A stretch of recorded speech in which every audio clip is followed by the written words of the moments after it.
Since the Syrian civil war and resulting migrant crisis, most of the narrative around refugees has been the burden they place on European countries, such as Greece, France, and the UK. But these and other wealthy nations are actually absorbing very few people in need.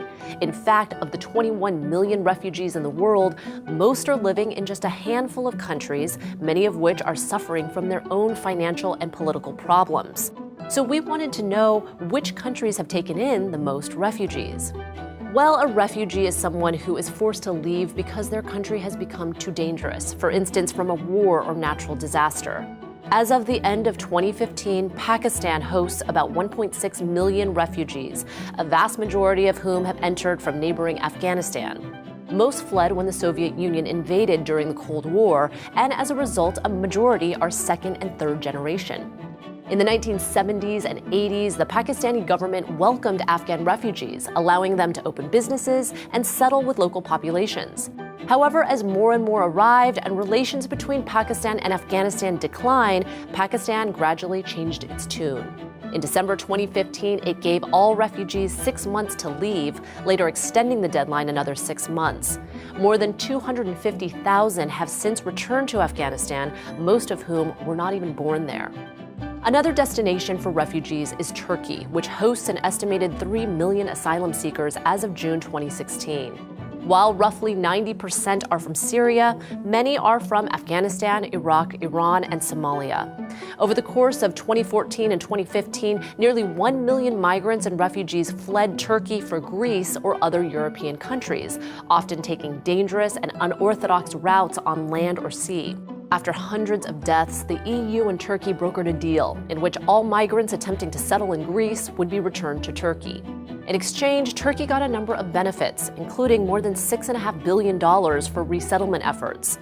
The idea was that Turkey would be a safe haven for migrants to resettle. However, it hasn't exactly played out that way. Turkish officials have reportedly failed to provide asylum seekers with adequate aid and have even shipped many to other war-torn countries. Like Turkey, Jordan hosts more refugees than just about any other country. Nearly 3 million refugees live in Jordan, a majority of whom live in urban areas below the national poverty line.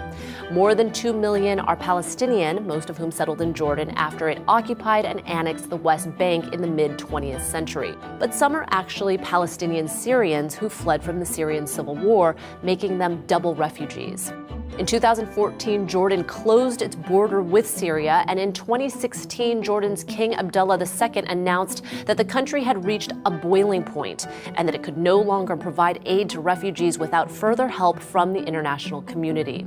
World leaders have met countless times to come up with a permanent solution to the global refugee crisis. However, no tangible plan has been put in place. For instance, the UK has taken in just 8,000 refugees since 2011, while its population is 10 times bigger than Jordan's. With few world powers willing to take in anywhere near the amount of refugees living in Pakistan, Turkey, or Jordan, these asylum seekers will continue to live in a state of uncertainty. If you're like me and you love history, science, and exploration, you should check out Discovery Go, where you can binge watch all seasons, current and past, of your favorite Discovery Channel shows. Check out the link in the description below to learn more. Millions of refugees are fleeing from conflicts all over the world, but when these men, women, and children leave their home country, what rights do they still have? Find out in this video. Those rights were outlined in the UN's 1951 Refugee Convention, which was originally created to help Europe cope with millions of stateless people following World War II. According to the convention, if a displaced person faces persecution on the basis of their beliefs or identity, they are legally allowed to enter a foreign country to ask for asylum.